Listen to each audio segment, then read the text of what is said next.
go ahead and get started. Good morning, everyone. This is the Segmental Advisory Council. It is January 13th at 10 a.m. I hope you are all doing well and in the start of legislative session. And we all know how busy and crazy that can take up our time. With that, I'll hold any welcoming remarks for when Secretary Rye joins us. But if we can make, if someone can make a motion for approval of the June meeting minutes, that would be great. Motion, a second. So moved. Thank you. Thank you. All in favor? Are they approved? Any edits, questions?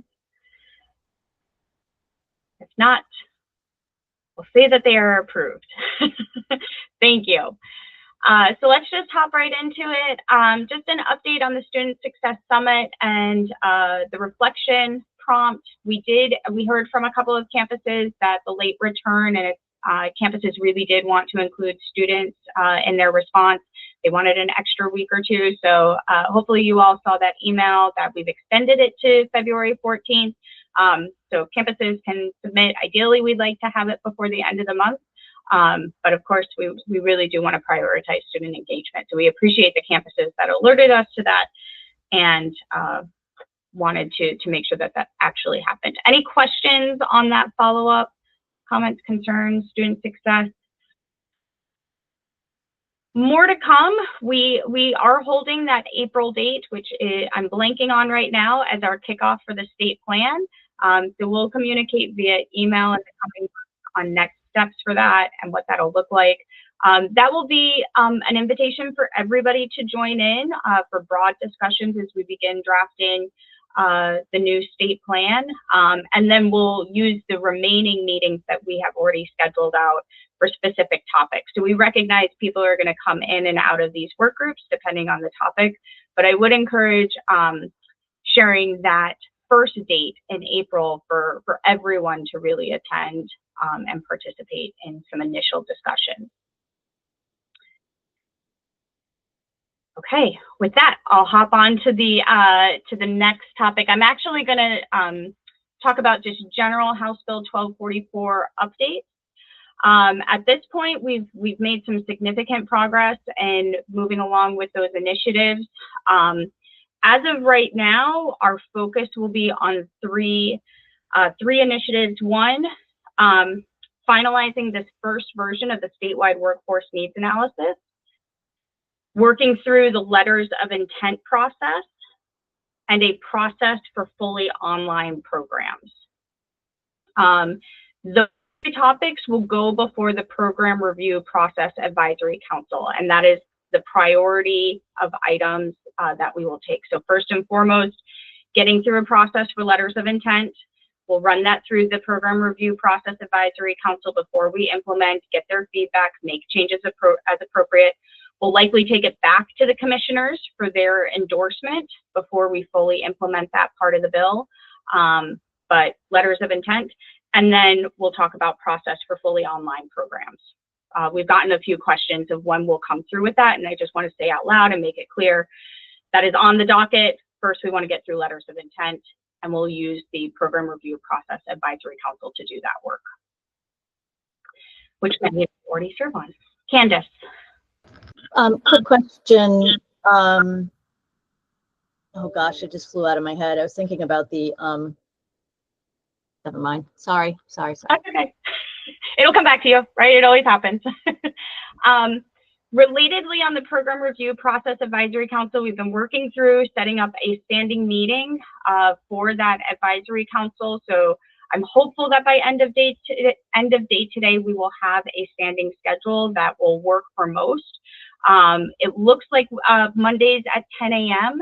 seems to be the time that most folks on that council can make. It's a matter of whether or not it's the first Monday, second Monday, third Monday. So more to come on that front. But ideally, we'll have that settled by end of day today. Candace. At-large membership. Yes. Thank you. Yes, we're working through it. We have nominations, I think, pretty much from everyone. So we're working through those and our priority at this point for those at-large memberships is just making sure we have diverse voices, and those at-large really looking at position, title, and campus. Yeah, my worry was just trying to get somebody on there who really knows program approval processes, and probably for online UMGC. Understood and noted. Okay, so that's what we're looking at for the next probably 6 to 8 months for the continued implementation of House Bill 1244. Want to put that on everybody's radar so you can communicate out to your campuses. Matt. Thanks, Emily. One quick question on the bill. There was a report that was supposed to go, I know you guys have had a ton of deadlines and a ton of work, but December 1st, 2024 to the General Assembly, did that go? Was that released publicly? Okay. We did release it, and what we said in that report is it's too early for us to make any recommendations. We're still implementing 1244. There's a lot of moving pieces. We want to let the dust settle on that. So we said it's hard for us to make any recommendations at this point while we're still implementing. We'll give you another report, I think we said July 31st, with any potential recommendations. So we committed to submitting another report sometime over the summer. Okay. And is that on the website anywhere, or is that the report? It should be on, I don't think it's on our website, but it should be in the library, and I can hunt for that link.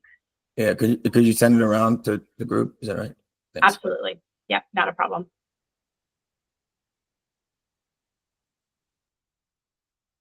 Okay, I see Secretary Rye is here. Secretary Rye, let me bump back to any welcoming remarks that you might want to share with the group.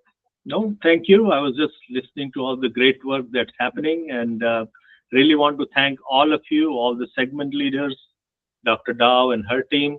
A lot of work has been done and more needs to be done. I want to make sure that in this process, while we have a lot of deadlines, a lot of processes, deadlines set by the bill that must be met, but within internal commission approval and all other approval processes. But I want to make sure that everyone has the opportunity to provide feedback and give their input, so that, you know, in the end, when you implement, we are implementing something that is collaborative and it has input from all segments of higher education.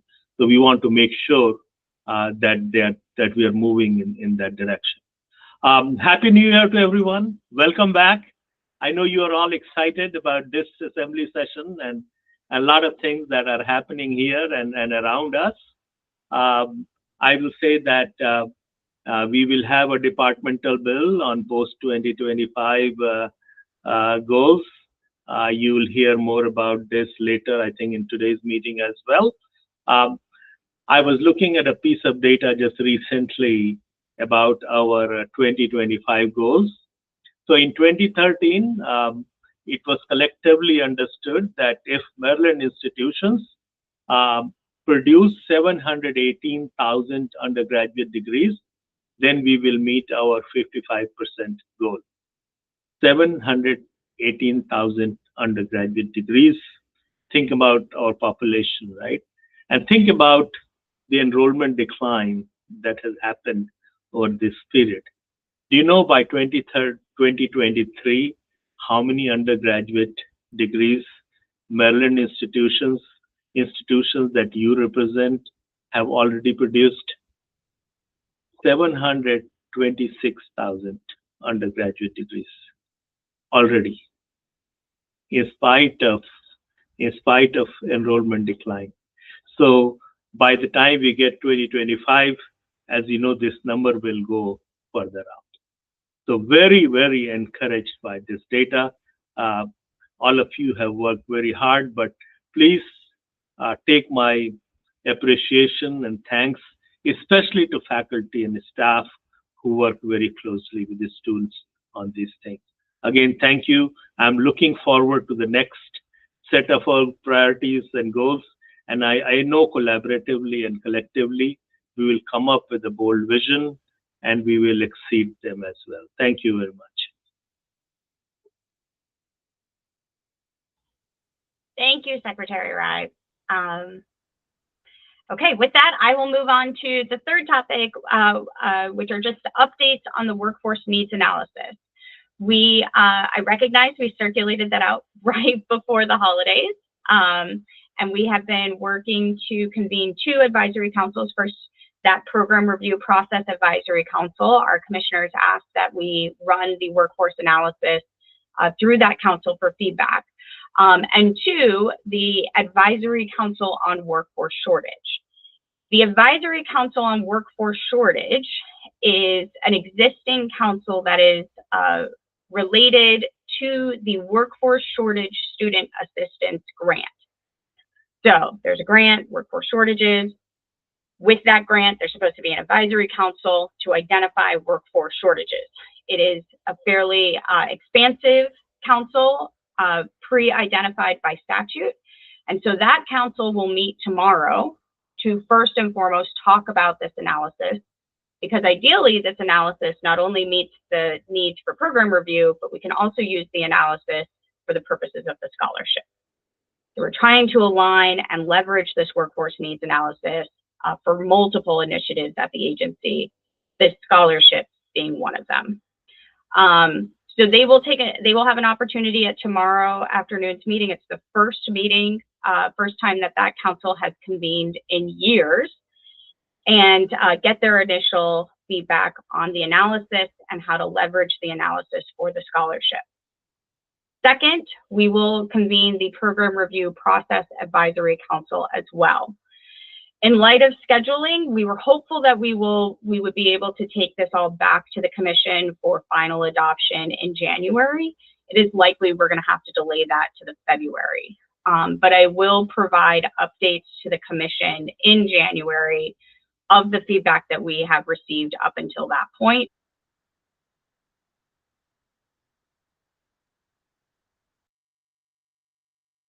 This will be updated every year, and it will only get better and more refined. So we recognize that this is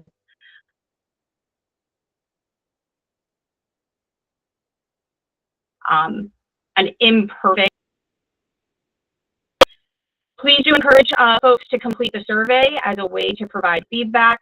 It's all open-ended questions, but it'll keep us kind of contained and contain that feedback as much as possible.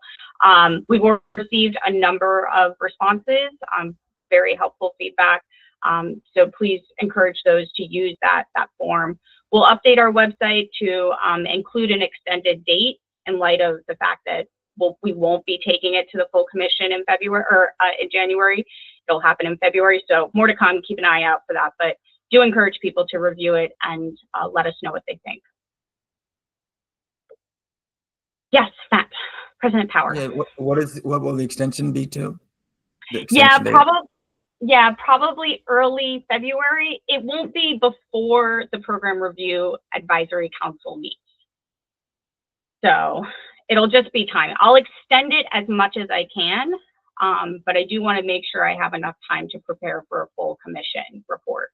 So know that I'm flexible, but yeah, if people can get feedback, we can work to address it but as we take it to the commission. Does that help? Great.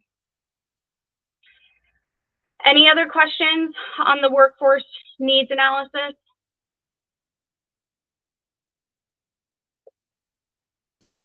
Candace.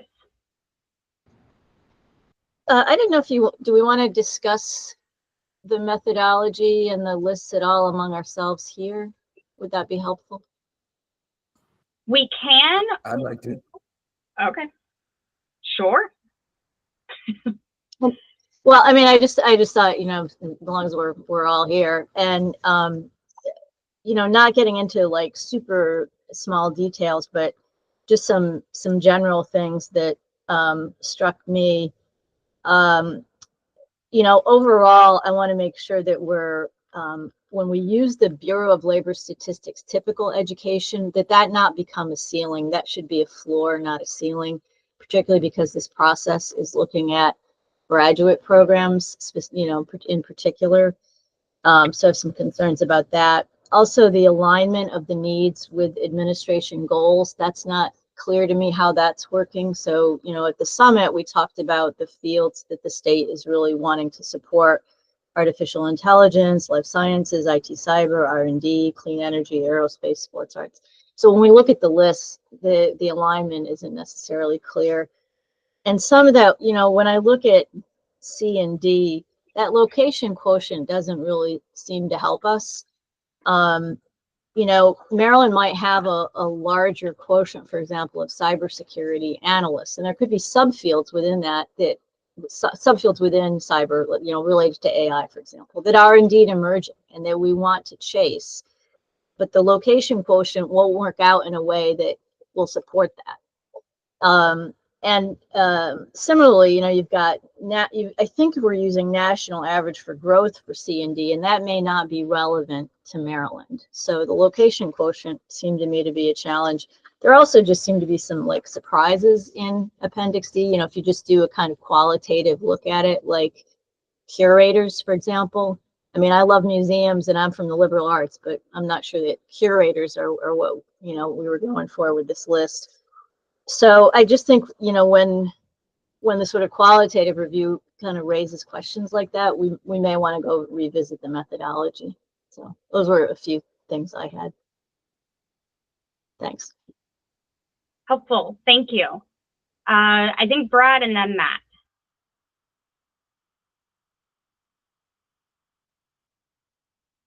Oh, Brad, you're on mute. Gosh, it never stops, does it? When we think about the workforce needs, and Candace, I think you have an interesting take on the methodology that's helpful, because you have your current workforce shortages now, and you have your emerging industries and where you would like to go. And one happens to be, when you take the snapshot right now, what it looks like and where we're hurting and where we need workers. And another aspect that you're talking about, I think, too, is actually potential areas of growth, which is something to consider as well, like AI and the impacts of that. I know when that advisory council was put together way back, I don't remember when, it was the result of MHEC and really, quite frankly, the proliferation of all these different workforce shortage programs to place into one program, so that it could have the flexibility to change over time with where the industry and the workforce needs were. But part of the calculus when that initial board review committee met, because there was no new funding, what ended up happening was a continuation of all the old line item programs like childcare providers and firefighters and all the other ones that are in there that have continued to get the funding that was sort of like a floor for them. I don't know if there's new money that's been added through the years that could be adjusted or shifted, or if now is the time to really think about, are there shortages in all of these areas in which these particular programs are going? But I do think examining that, looking at how the funding is aligned with those priorities, the time is beyond past to really recalibrate those two. So I'm looking forward to the work you have, but I know there's some limitations on the funding and how far you can go with it, and just specifically the scope of what you're trying to do. Workforce shortage or emerging growth areas, one or the other, right? So hopefully that helps. Thank you. Matt. Thanks, Emily. I'll echo pretty much everything that Candace said, and particularly as it relates to the location quotient. I'm just curious if you can elaborate on the inclusion of that as a basis for emerging. Sure. So it came at the recommendation of Department of Labor to help us qualify what emerging would be so that we could start a list. It absolutely has its limitations, but it was from the recommendation of Department of Labor. Okay. Yeah, I'm with Candace. I'm not quite sure that it helps get at emerging things. The fact that we have less of it than the national average doesn't necessarily mean it one thing or the other. I guess my other question on the merging is for Appendix D on the programs. the definition in statute says no institution of higher education state offers the program. Is that true in the case of Appendix D as it currently exists? So it's zip codes in which there is no graduate degree level that leads to an occupation that requires graduate training. So those are open. Another way to look at it is open zip codes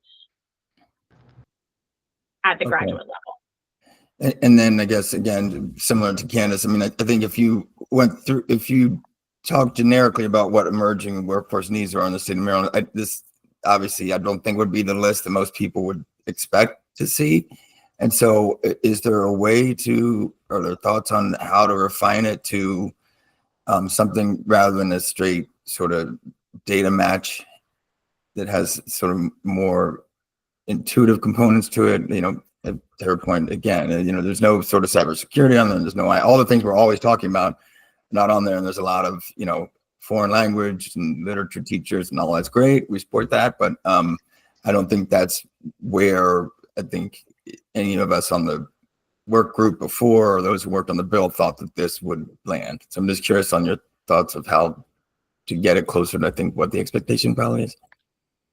Absolutely. So I think it merits a lot more work over the next year to do deep dives into those fields to get them on the list. What we'll need to come up with is a process. It can't be haphazard. Oh, we're just going to put cybersecurity on the list because we need to put cyber. We do need to have some data just so that we have a system and a process in place. And this advisory council on workforce shortage seems like an appropriate venue to continue the conversations of what is included and what isn't included on this analysis. Again, we will continue to keep the program review, the PRPAC group informed, and we'll see how that conversation goes to see the interest. Do we do a little subgroup that's just on workforce need? But there will continue to be conversations moving forward. I will also share we're hiring for a director of workforce need. We will have a dedicated person on staff to have ad hoc conversations with specialty organizations. Right now, I'm thinking certainly our licensing boards, but since you brought up cybersecurity, Department of Labor and Department of Commerce each have their own bundles of cybersecurity industry partners. And so bringing them together. So again, we have substantive reason to include a particular field. What will be challenging in that context is cybersecurity is a great example. There's no occupational code for that. So progress towards meeting the demand, sure, we have the demand and we can kind of capture it. Tracking it to decide whether or not, in 5-10 years, what does that demand look like? That's the standardization that I am a little worried that if we move too far away from that standardization, we'll lose comparative information and ability to continue evaluating the list on an annual basis. So, but I think there's ways to do that with the existing specialty group, industry partners, and justification moving forward. Thanks, Emily. And again, I recognize you guys are working with the data sets we have and trying to make something happen quickly. And it is an intensive effort. And I do understand that and appreciate it. My last thought or question, though, is on Appendix C, which is this: if the emerging and workforce needs are really about graduate programs, to have the typical education level of a bachelor's degree be on the list also seems somewhat counterintuitive, since if we're literally talking about graduate programs, it seems like we should only have graduate programs on there. I was wondering if you could just talk quickly about that. So, so the C list includes occupations across the whole education spectrum.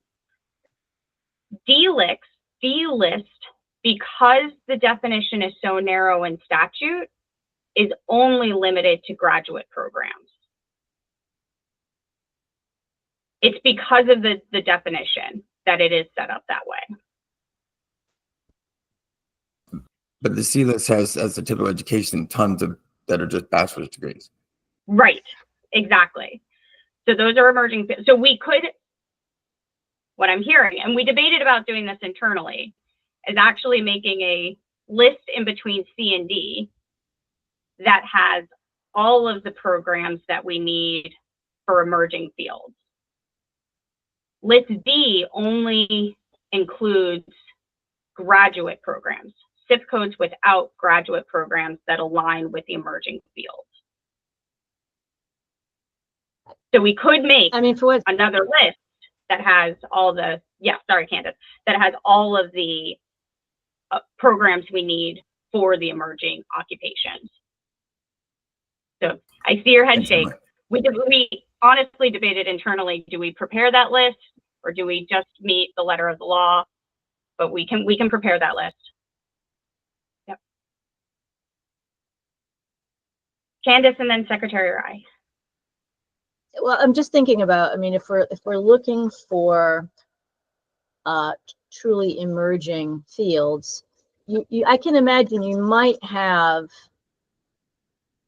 I mean, if it's a need, maybe it's for a graduate program, but since we're looking at occupations, I can imagine you might have an occupation where, again, because this is the typical education, and this is one of my worries, Matt. So typical education, say, for forestry is a bachelor's.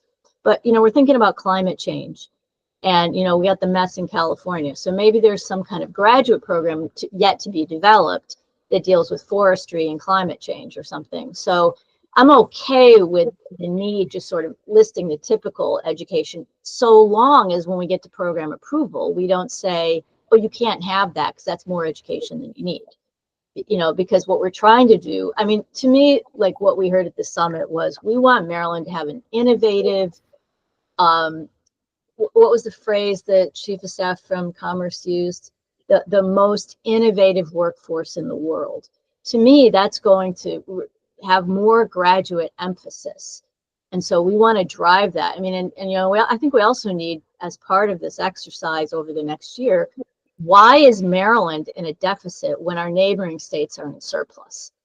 You know, we're better educated than some, you know, what's going on? Like, so we need to really fire up the economy, and I think one way to do that is you want to encourage the development of graduate programs so you can get leadership to build more companies and hire people and so on.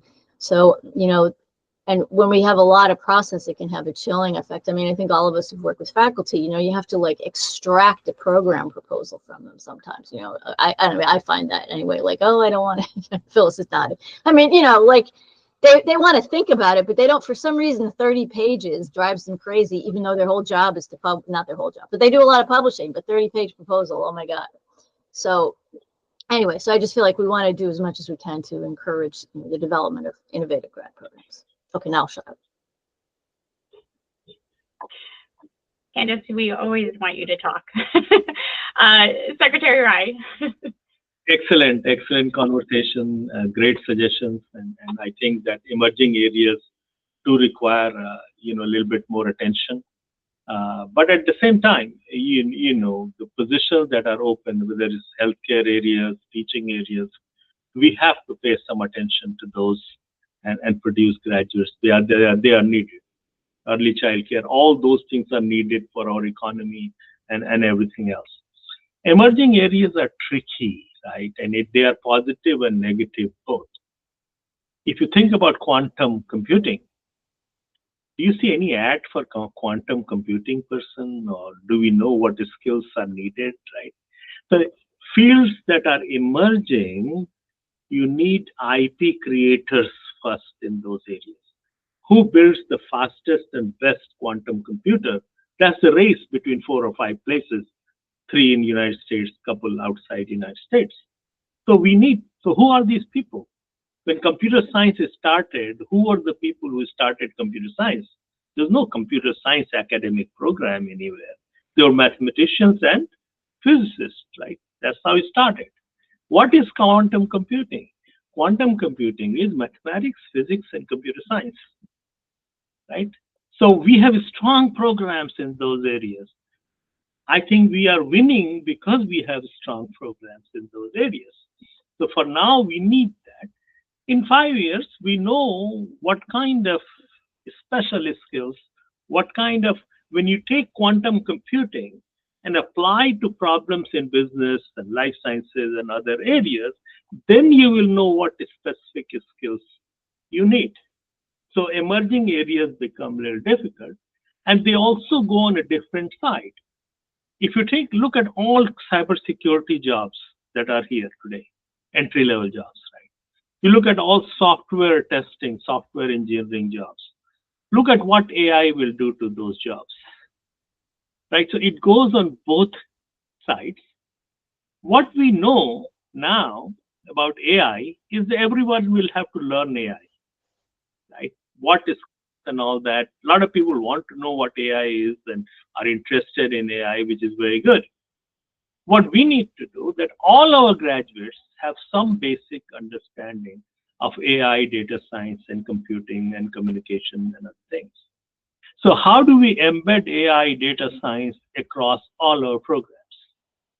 Before we think about new programs and all those things, which is important, let's not forget embedding of these emerging areas. It's very clear now that AI, data science, data visualization is going to be important. How do we embed this throughout our curriculum? There are states that have started doing that. Look at Illinois, Arkansas, and other places. Things have started happening, and we need to take that lead. What I'm encouraged is that we have just made program modification much easier. You can change 50% of your academic program without coming to MHAC, which is very encouraging. So this is an area where we look at some things that's very clear. Data science, AI, how we teach statistics now and how statistics becomes data science. How do you bring those changes? We need to think about that also, not addressing everything in economy and making our state competitive just through new academic programs. Because you offer new academic programs, new resources are needed, whether state resources or private resources. So how do we become smarter in this competition? How do we become innovative? Let's think about that as well. Really looking forward to this conversation, all excellent points. And Dr. Dow and her team will look at this. We have some time to look at and get this right in a better way. Thank you.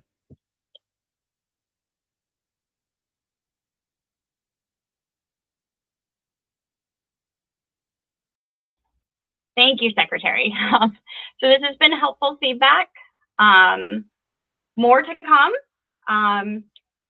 We've got two councils that'll meet in short order, and we'll go from there. And again, this will be the first of an annual update and open to changes in the methodology that make sense, is standardized, and make improvements. Secretary, others, those are my updates for the group. I think we move over to member updates. I don't know if we just want to do a round robin. If I can call on our MICUA colleagues, let's start with MICUA. Any updates to share with the group? Thanks, Emily. Sure, not too much. Obviously, we're gearing up for the legislative session and looking forward to working with Derek and the other segments. Just one shout out to commend the education deans on both the public and private sides for their collaboration efforts on some things related to NCTQ, which will be made public very soon. And I think anytime we can all come together and work together, it usually is for the best outcome that we can possibly have. And I think this is a great one. So it'll be intriguing to see how it plays out. That's really about it on our end. We're very focused on the legislative session and waiting for the governor's budget on Wednesday, obviously. Great. Secretary? So I have a brief update. We have two great colleagues who have joined our team. Tiffany Majors as our Chief of Staff. Tiffany, welcome. It's your first meeting. And also our Deputy Secretary, Elena Quiroz-Livanis. She has joined a couple of months ago, and you will see them working with us and Dr. Dow. And, we feel more complete team now. Thank you again for welcoming them. Thank you, Secretary. Let's hop over to Morgan. Dr. Case, I think you're our Morgan representative. Update. Yes, we're happy to be back. We're starting, well, we started already, but we're really getting into it this week. We have our Faculty Institute coming up on Wednesday, and Secretary Rye, you'll be happy to hear that our topic is the future of AI, teaching and learning at Morgan State. There's nothing artificial about it. So, so we're going to really talk about that AI day after tomorrow. So we look forward to that, and hopefully we'll be having lots of programs and curriculum changes coming down the pipe about that. Thank you. Great. Thank you for those updates. USM?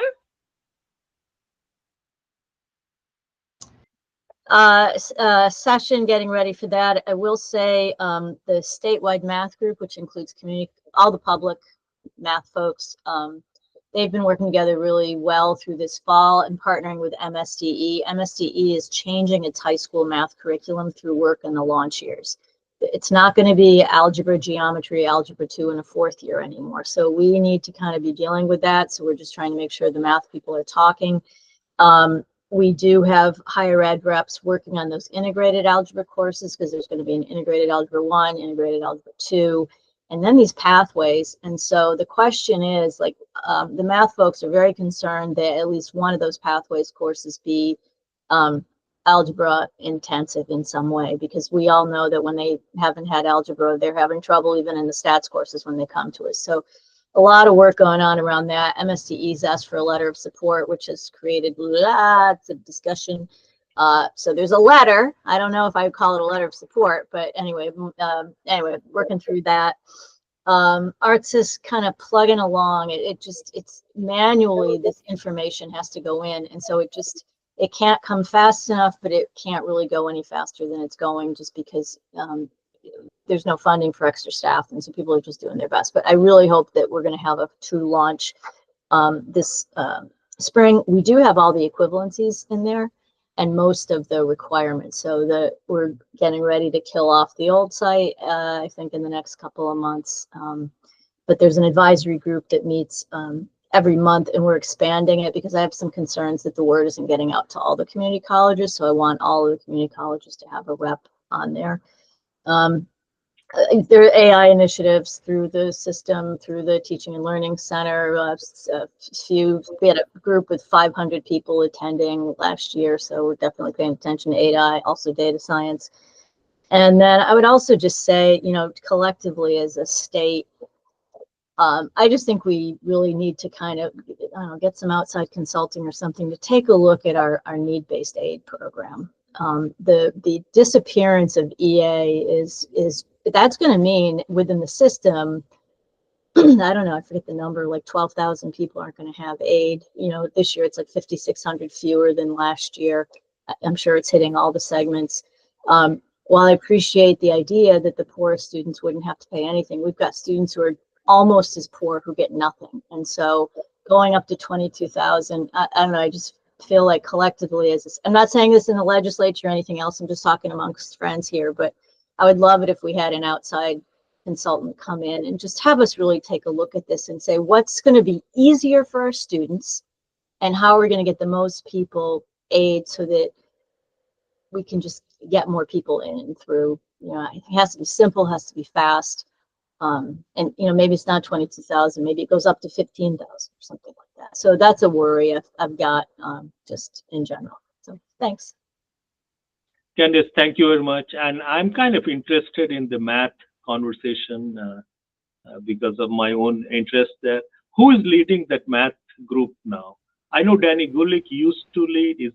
Is someone else leading it now? Yeah, the co-chairs are Milton Nash, whom you know Okay. from Montgomery College, and then Ryan Schiffler, who's a tenured associate professor of math and an associate dean over at Salisbury. And he's also a graduate of Hagerstown Community College.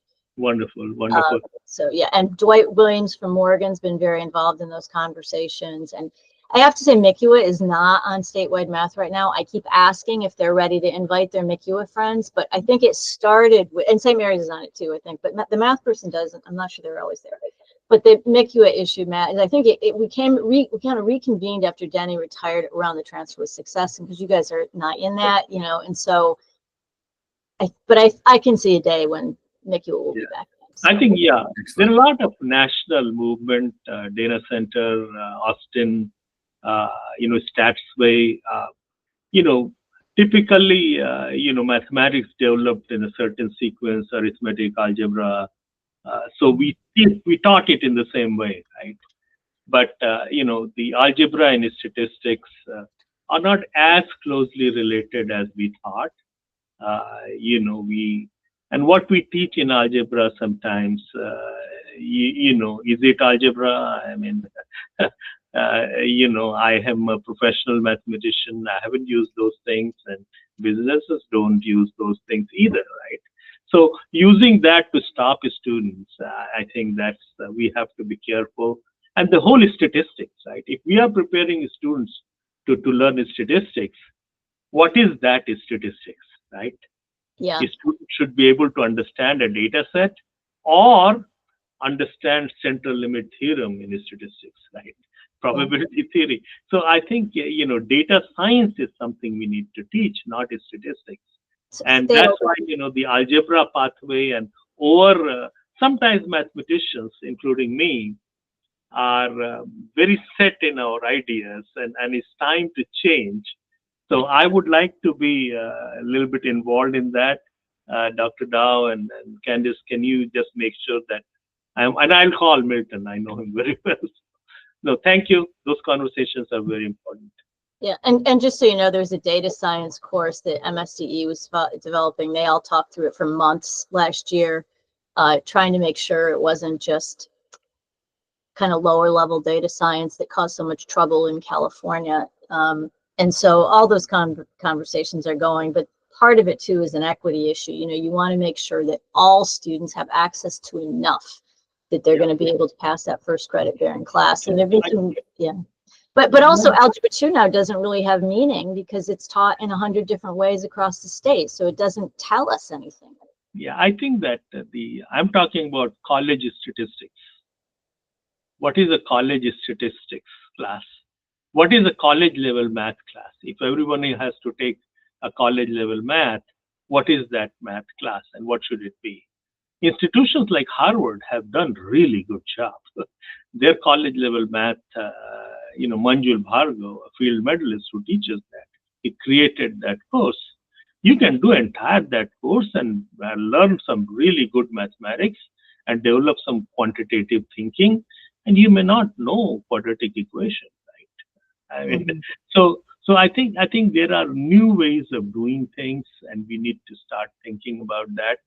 And I'm glad Milton is involved. He knows all those things. So I feel pretty good. Thank you. Sure. Great. Thank you. We'll turn over to St. Mary's for updates. Hi, everyone. I'll start by complimenting Phyllis on the line. Nothing artificial about it. That's outstanding. That's going to stick with me today. A lot of the same updates from St. Mary's that I've had recently. We continue to move forward in our presidential search. It's an exciting time at St. Mary's. We also have our upcoming Middle States reaffirmation of reaccreditation. I think that was redundant, but stick with me. And also we're right in the middle of board season here. So we begin committee meetings this week and our board meeting is at the end of the month. So I'm accepting all good wishes. That's all from St. Mary's, and thank you. Great, thank you. And then we'll turn it over to our MAC colleagues for member updates. Hi everyone, Drew Javen here. I don't have too much for MAC. Brad was unable to. Can you hear me? Oh, perfect. Yeah, so Brad is not on the call anymore. We're just focused on session. We're also focused continually on our cyber range project across all Maryland's community colleges. Looking forward to getting the group back together with Derek here at MAC for the segments meeting this session, and happy to be here. Thanks, everyone. Great, thank you. With that, I will turn it back over to Secretary Rye for any closing remarks. Well, thank you. We had good conversation and look forward to working with you this year. And this is going to be a great year for Maryland. This is going to be a great year for higher education. Thank you. And we give you some time back. Thank you very much. Thank you, everyone.